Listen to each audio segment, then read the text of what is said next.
Suspense.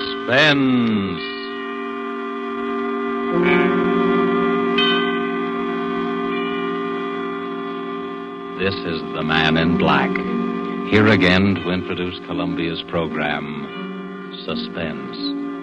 Our star this evening is Miss Maureen O'Hara, whom you've seen rise to stardom in Hollywood within the short space of a year. Her performances in the 20th Century Fox production, How Green Was My Valley, then more recently in The Immortal Sergeant, and now currently in the RKO production, This Land Is Mine, have given her an enviable place in the ranks of America's new film favorites. Miss O'Hara makes her first appearance on our Suspense stage tonight as the heroine of A Study in Homicidal Mania, The White Rose Murders by Cornell Woolrich, which is tonight's tale of suspense. If you have been with us before, you will know that suspense is compounded of mystery and suspicion and dangerous adventure. In this series are tales calculated to intrigue you, to stir your nerves, to offer you a precarious situation and then withhold the solution until the last possible moment. And so it is with The White Rose Murders and the performance of Maureen O'Hara. We again hope to keep you in suspense.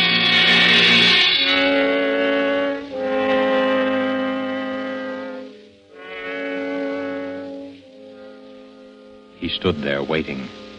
He knew that presently they would come out of the second-rate dance hall, out into the dimly lit street. He listened a while and smiled as the orchestra played that tune inside. And then they came out, the two girls, and still he waited, close enough to hear what they were saying. Well, I'll see you at the office tomorrow, Sally. Oh, I don't know how I'll get up. It's after 1 o'clock. 6 hours sleep. Oh, I'll be dead tomorrow. Me too. Oh, gosh, I gotta have at least 8 hours or I'm no good at all. I wish I had someone to walk me to the bus. It's 4 long blocks. I'll walk you down, Sally. Oh, don't bother. We go in different directions. It's no trouble. Really, I don't mind. Well, really, it's not necessary.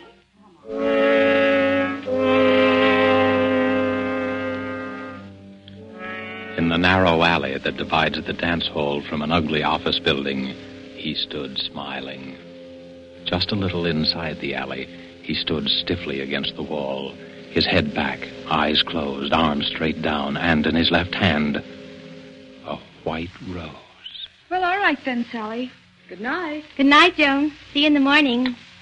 Dum, da, da, da, dum. Da, da, da, da, da, da, dum.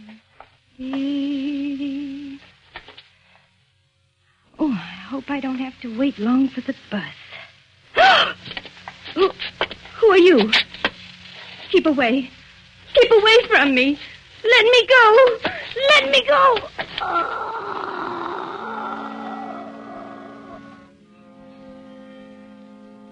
The girl is dead. Tenderly, the figure straightens her hair and gently places the limp body on the ground.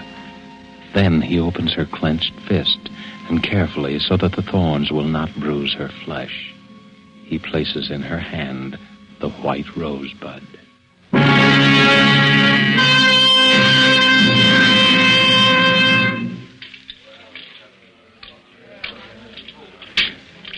Pardon me, my good man. Is it true that you are the famous detective Terence Riley? Huh? Oh, Jenny, I didn't see you come in. Well, now that I'm here, how about offering to buy a cup of coffee for the girl you're going to marry? If you can ever get up enough nerve to ask her. Oh, it's no use, Jenny. I guess we better call it quits. I'm just a dick on the homicide squad, and that's all I'll ever be. And I'm a rich debutante. We don't belong together. Oh, you've been reading too many of those romantic stories, Terry. What is it this time? What's wrong? Yeah, they call him the White Rose Killer. He's got to be caught. There's a general demotion coming on if he isn't, and that's all I need to get back into uniform. Oh, don't worry, darling. You always look good in blue. Yeah. Just to match the way I feel. Tell me more about the White Rose Killer. What's he like? That's the stumble. He could be anybody. No one's ever seen him except the dead. and they don't talk about it afterwards. Just slips out of the shadows and kills and then slips back again. How many has he murdered? 4. And he's not through yet. It's going to be one of those chain things if he's allowed to keep on. Are you sure it's always the same one? Yeah, that part of it we're sure of. It's the same touch, the same way of operating every time. How do you know that? Well, it's a rose. A white rosebud. A death rose. Puts it into each victim's hand after he kills her. Her? Yep. It's always a woman. A young woman between 19 and 23. What's behind it? Do you have any idea? Well, I'm not sure. But here's what I figured out. You know what a rose stands for. Symbolically, I mean. Why, yes, it's the flower of love. The white rose, the bud, has another meaning. Purity, loyalty, devotion, and especially it stands for a young girl. Well, that's right. And that's about the way I see it. So maybe it's a double cross, committed against our murderer by some young girl whom he worshipped and who betrayed his faith in her. You ought to be a detective, not me. Thanks, darling. I've got a very fine teacher. Sweet. There's another thing. The murders were all committed near places where there was music, dance halls and cabarets and the like. There's a song that brings back the original shock that, gives him the final push over into the darkness. As far as we can figure out, it's the beer barrel polka. Well, how does he commit the murder? Is it always the same way? Always. Strangulation between the hands, with the thumb into the windpipe to keep his victims from crying out. But isn't there anything else you know about him? No, that's why it's so hopeless. He's insane, of course. But there's only this one phase to his insanity. Probably perfectly normal in appearance and behavior. You could pass him on the street and even know it. Well, it's only when he sees someone vaguely like the girl he loved and hears that song that the one defective wire in him is jangled and short circuit. But, Terry, the flowers, don't the flowers tell you? He must get them somewhere you could trace. Well, we don't know where he gets them. Maybe he steals them or... Terry, what if you were the one to get him? Well, it would mean a citation and a promotion. And then all the things that stand between us would disappear? We could get married? Well, the chances would be a lot better anyway. But what chance have I? Everyone in the department has been working their heads off for weeks and they've all failed. Uh-huh. Terry, what were the girls like? The ones he killed?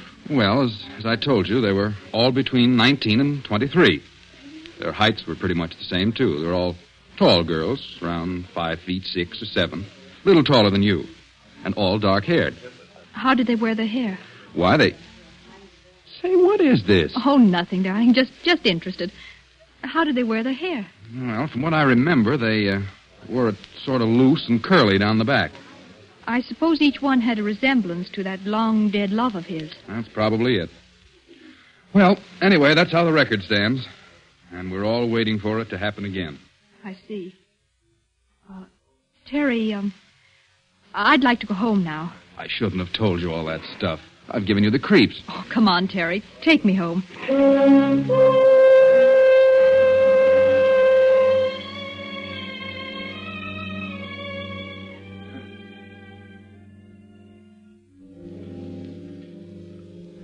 Later, Jenny stands by the window in her room, looking out, thinking. She doesn't move for a long time. Then suddenly, quickly, she goes to her closet and begins to rummage through her many pairs of shoes. Carefully, she picks one pair with 3-inch heels. 5'6" or 7. Then she walks quickly to the dresser, opens a drawer, takes out a comb, and starts redoing her hair. One loose and curly down the back. Well, here we go. Edward! Yes, miss? Is the car ready? Yes, Miss Virginia. I've been waiting for you. Let's go before Mother sees me. Your mother's been looking for you, miss. I hope you didn't tell her. No, Miss Virginia, I didn't. Good. Come on, Edward. Where do you wish to go, Miss Virginia? The Starlight Dance Hall on Grove and 2nd Street. The Starlight, miss? Yes, Edward, that's the place. I wouldn't go there unescorted if I were you, miss. It's one of the worst places in the city. Has a very bad reputation. The Starlight Dance Hall, Edwards. Very good, miss. Very good.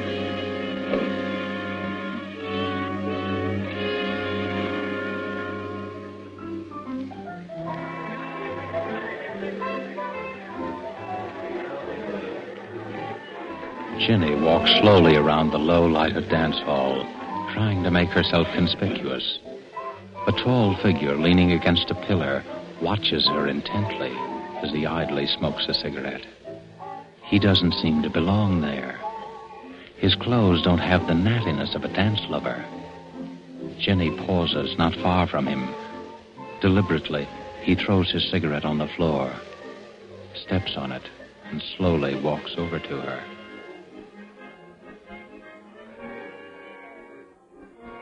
Hello. Oh, hello. You're not with anyone, are you?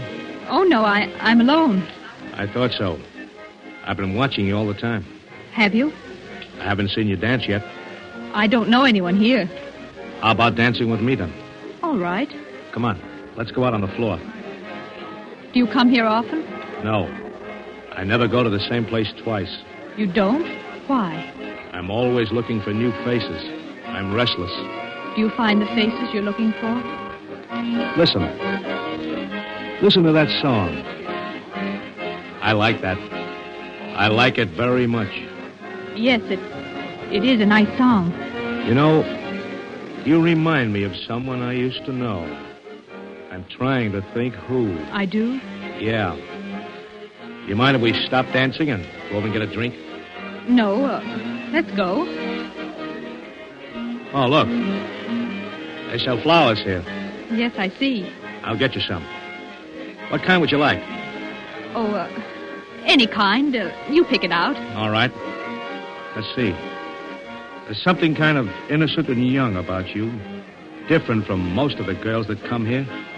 Can't we stay here a little longer? It's intermission now. They won't play again for 10 minutes. Come on. But I like it here. Let's stay a little while longer. Well, then let's go down for some air. We can come back in a few minutes. Come on. But... We'll be back before the music starts.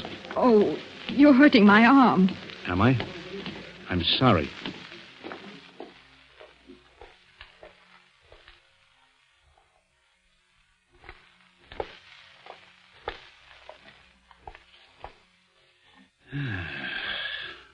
Fresh air smells good, doesn't it? It's so dark here. Let's go back. You're not scared, are you? Oh, no, it's Let's walk just down that this alley and back. Oh, please. No, you Let me don't. go. Oh! Thanks. That's a lovely necklace, beautiful. Why, you're just a cheap... Shut up. All you wanted was my necklace. So long, beautiful. Look out. What's the matter?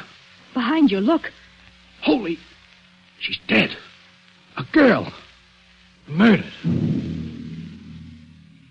With a white rosebud in her hand.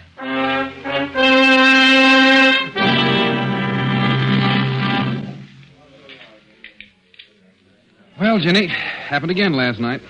Just like the other times. The girl strangled in an alley and a white rose in her hand. Any news of the killer? No. He might just as well float through the air for all the trace he leaves. He must have bought the flower upstairs in the dance hall. He must have been there earlier, bought it, and saved it No, until... there was only one rose sold up there all night. And to a man who had a different girl with him. We had the flower girl. How did you know that they sold flowers there? I didn't tell you. Well, I must have read it somewhere. You couldn't have. Wasn't in any of the papers. No details were given, just the statement that an unidentified body was found. Well, I just imagined that they'd sell flowers in a place like that. Well, I'm glad you don't go near those dance halls. Why, with this nut running around Oh, loose... don't bother about that. We'd better catch this killer. And fast. Where do you get this wee stuff? To hear you talk, you'd think that you were on the case, too. Wouldn't you think so? To hear me talk?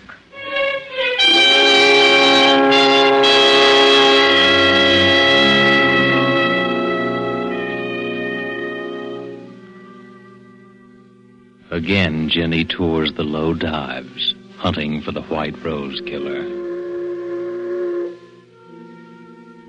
Her search carries her to the waterfront. And And as she walks past each dingy bar, she listens to the jukebox music.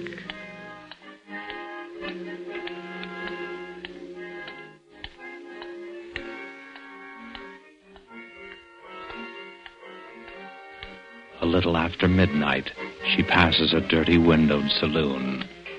The thin music catches her ear.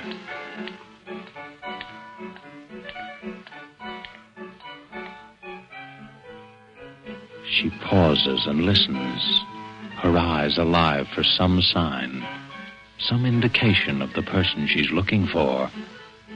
Then suddenly her body becomes rigid as her eyes fall upon a figure huddled in the shadows. Someone's watching me. Slowly she starts to walk up the street. Behind her, the heavy tread of a man's footsteps keep pace with hers.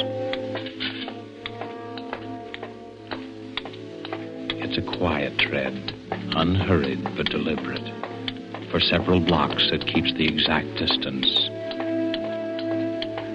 Jenny starts to walk faster. I've got to know if he's really following me. The man quickens his pace. Jenny starts across the street. The man follows. She's sure now, sure that the man is following her. She fumbles for something in her purse. Her hand closes around a gun. If he tries anything, I'll shoot.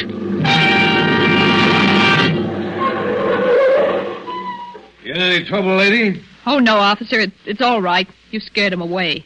Scared who away?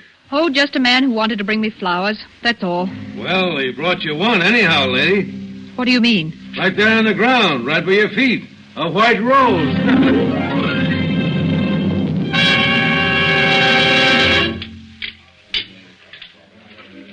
Coffee, Mabel. Sure, coming right up. Here you are. Terry. Terry. Hello, Jenny. Sit down. Thank you. Say, what's the matter with you? Look, darling, read the gossip column in this paper. What daughter of a socially prominent family is that way about a detective and waits for him outside the station house in her limousine every night? Private chauffeur and all. But Mama says no. That's not so funny. Oh, they held a big family war council over me just now. Indian powwow, feathered headdress and everything. They did, huh? Well, what'd they decide? Oh, I was asked to give my word that I wouldn't see you anymore. I refused, of course, so I'm to be exiled. Where to? Our summer home. It's just a few hours out of town, but I'll be there all by myself. Just with Mrs. Crosby, the housekeeper. Oh, maybe they're right.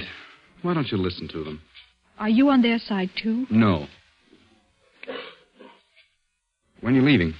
Right away. Edwards is driving me out. I just slipped out to let you know. Here's the address and phone number of the place in case you want to reach me. Don't lose it. I won't. Well, what's new and exciting about the White Rose Killer? Our famous lover of flowers? We're still trying to track him down. I suppose I'll go looking for him at the flower show that's just opened. Oh, a flower show just opened? Yeah. Well, goodbye now. I'll be seeing you.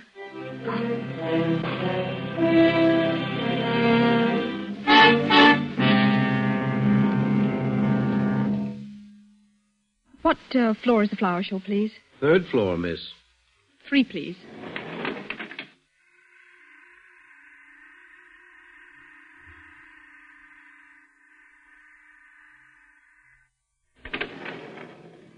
Third floor. Where's the rose display, please? To your left, over there. See where the man in the gray coat is? In the gray coat? Oh, yes, thank you.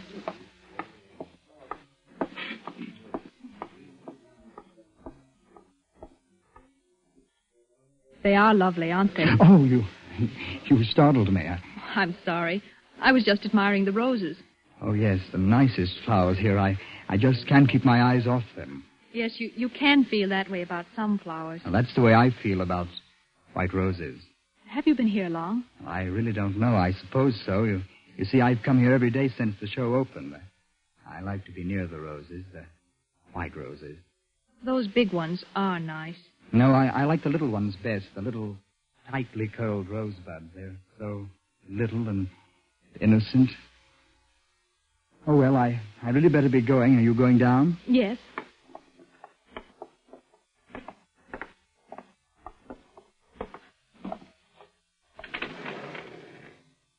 Down, please.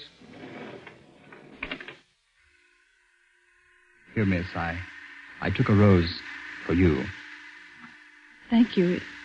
It's lovely.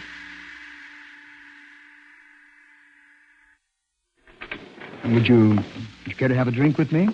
Why, yes, thank you. I know of a little place a block or two down there. They have nice music. We'll go there. All right, whatever you say.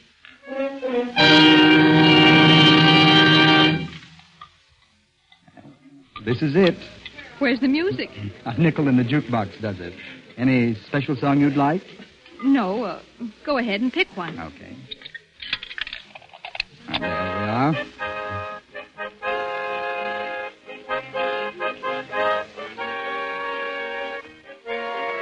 Oh, that's my favorite song. Reminds me of a girl I used to know.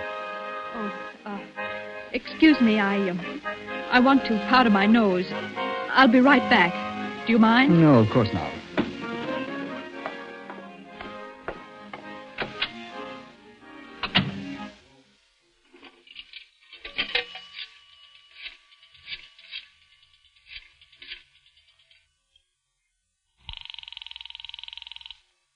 Seventh Police Precinct. Sergeant Thomas speaking. Hello, is Terry Riley there? Just a moment, I'll see. Please hurry, it's important. No, sorry, miss. Terry Riley's not here just now. Oh, will you tell him that I can't keep that date with him. Goodbye. Do you always go to the phone booth when you want to powder your nose? Why, I had to make a call. Uh-huh. Well, I'm afraid I'll have to leave you. Oh, wait, let me come with you. I'm sorry, miss, but I've got other things to do. Oh, What's the matter? that car, someone that knows me. Let's get away from here. That's just what I'm going to do. So long, lady. Wait, please don't go. Miss Virginia. Miss Virginia. I'm sorry, Miss Virginia, but I must speak to you for a minute. Oh, Edwards, what do you want? I'm sorry, miss. You'd better come with me at once. I've been looking for you everywhere. Your mother's been taken seriously ill. Mother? Where is she? She's out at the country place, miss. I drove her there shortly before dinner. She wanted to pay you a surprise visit. Oh. I believe the shock of not finding you there upset her, miss. Is she very bad? She had the doctor with her when I left. Mrs. Crosby has gone away for the day. Your mother needs you, miss. Well, let's go. Hurry, Edwards, please. Right, miss.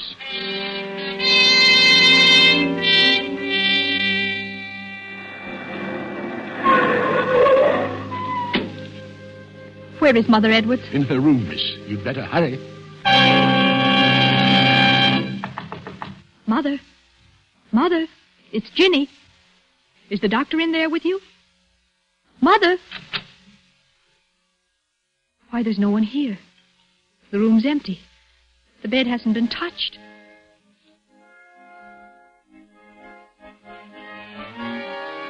Edwards, what are you doing? Merely playing a song, miss. A favorite of mine. A favorite? Yes, Miss Virginia. Where's Mother? She's in the city, miss. You lied to me. I'm afraid I did, Miss Virginia. Why are you locking the door? You know why, Miss Virginia. It can't be. You're not the White Rose killer. But you see, I am, Miss Virginia. Driving you and your family around day after day. Sitting there right in front of you all the time. It was amusing to watch you hunting for me. Hunting for someone you saw several times a day. It can't be. You're not insane. Of course not. Who said I was? Edwards, you know I'm not the girl who betrayed you. Yes, I know that. Well, then unlock the door and let me out. Please, Edwards. I've killed 5 times. I've never regretted it. I'm going to kill you, Miss Virginia. Why, Edwards? Why? Because you've been so clever. Too clever. You made yourself look like her, the girl who deceived me. I could have killed you the day you first went out looking for me, but I had to be careful. Oh. I almost caught you that night at the waterfront, the night I dropped the White Rose when that police car came. Edwards, I've never done you any harm. Your sweetheart, Terry. He loves you, doesn't he? Yes. That's good. Because now you won't be able to deceive him like my girl deceived me. Keep away, Edwards. Keep away, or I'll... You thought you'd use your gun, eh? Well, don't think I was fool enough to overlook that. I took your gun out of your purse. It won't do you any good to kill me, Edwards. I didn't have anything to do with it. No, and you're not going to have a chance to break another man's heart like she broke mine. Jenny, where are you? Terry! It won't do you any good to call to him. He can't get in here without breaking down the door. Keep away from me. Terry! It'll be too late then, because I'm going to kill you now. Jenny, where are you? Terry! Just let me get my hands on that pretty white throat. Oh, keep away. Keep away from me. Terry! Stop! Jenny, are you all right? Yes, Terry, I'm all right. Oh, take it easy. Here, sit down. Oh, Terry, I was so scared. There was nobody here but Edwards and I. How did you know where I was? Oh, it was simple. You were supposed to meet me at the coffee shop. You never broke an appointment, and when you didn't show up, I called the number you gave me. You told me the housekeeper was here all the time, and when there was no answer, I got suspicious and came down. Besides, when I got a message down at headquarters that you had to break a date with me, I knew something was wrong. Are you sure you're all right? Yes, I'm...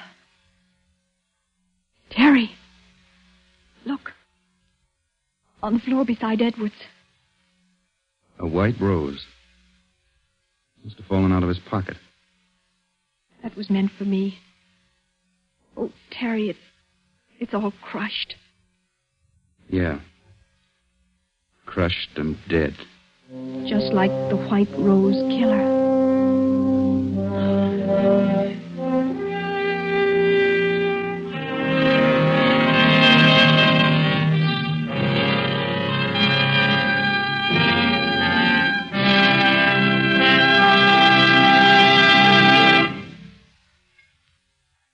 And so closes The White Rose Murders, starring Maureen O'Hara.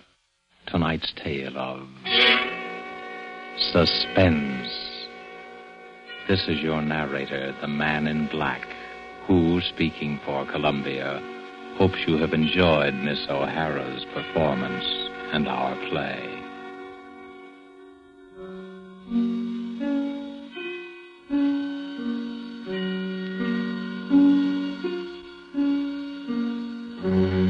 Next week, because of a special broadcast of the All-Star baseball game, Suspense will not be heard. But again the following week, we will be back with another play on this series and more of your Hollywood favorites. The producer of these broadcasts is William Spear, who, with Ted Bliss, the director, Bernard Herrmann and Lucienne Marowik, conductor and composer, and Cornell Woolrich, the author, collaborated on tonight's Suspense.